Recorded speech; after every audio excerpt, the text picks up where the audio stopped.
think I've ever been, whoa, hey, Windows, stop it. I don't think I've ever been this excited to make a work in progress video for Road to Vostok. This was a crazy video. Not only did we get to see the 416 in action, and it looks beautiful, dude, but we also got to see laser sights and the experimental boating mechanics that we've talked about previously on my channel. Man! Okay, I need to calm myself so that I can say coherent words, but let's get into this freaking work in progress video and talk about everything we learned about from Road to Vostok today.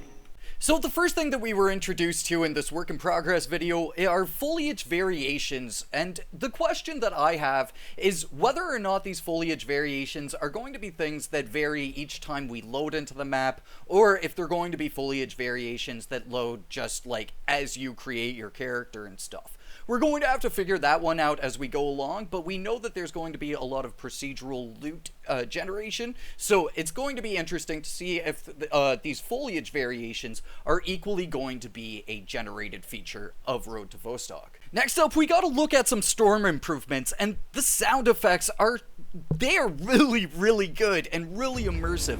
But there was one bit of feedback on the work in progress video that I kind of agree with as well, and it's that shadows are a little bit dark during storm times. It would be nice to maybe see them softened up a little bit just to kind of create that overcast kind of feeling.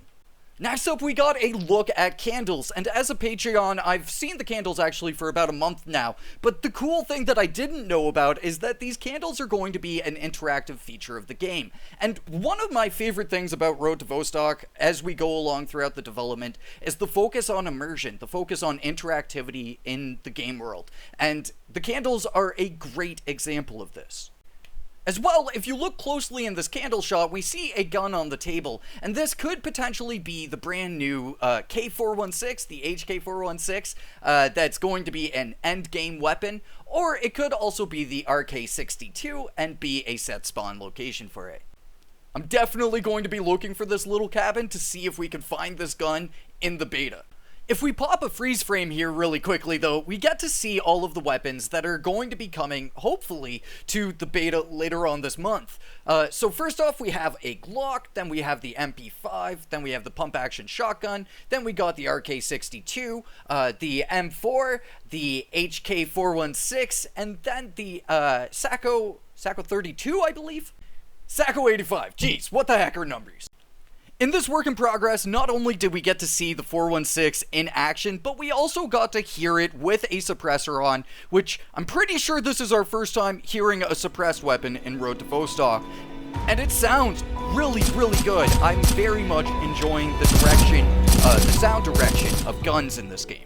Alongside the little cabin with the weapon location, we also got to see a couple new areas inside of the village area that we're going to be experiencing in the first demo, and they are looking really good. The environmental design is absolutely stellar in this game, and it's to be expected.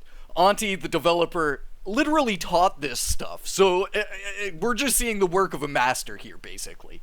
Now, one of the things that I really like to point out in these work in progress videos are the little things that you maybe would have missed along the way. And a cool thing here is being able to examine the weapon without having the HUD, which is going to be really, really good for screenshots and just admiring the gear that you have. In the work in progress from July, I pointed out that there might be potential vaulting mechanics in the game, so that's also something to look forwards to alongside the potential of looking and inspecting your weapon's HUD list. Next up, laser targets and laser designators. Man, it's gonna be so cool to be going through Vostok, and it's the potential for like the future of this game with nighttime combat. It's going to be really, really awesome. Now, the one bit of feedback that I do have on the laser designator, and this is just maybe, you know, it's maybe just my own thoughts, but it would be nice to kind of see the beam from the laser designator, because that would be very, very useful for us to be aware of if NPCs are using, laser targets, and also it would be cool maybe in the future for the AI to be aware of our own laser designators. And the last thing, the most exciting thing from this video, and there was a lot of exciting things along the way, the experimental boat mechanics.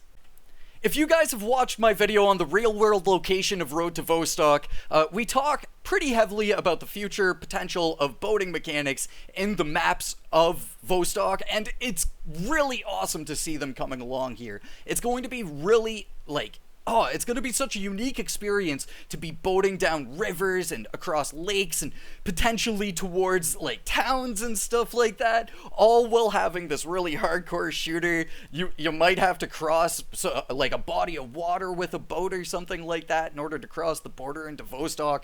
The potential for boating is really, really high in this game.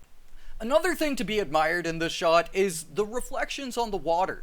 The reflections look really, really nice, and for me, as a gamer, I really enjoy a really good skybox and really good looking water and good foliage. You know, the visuals matter a ton, and seeing these reflections, seeing the skybox, it's gonna be a beautiful game to go through.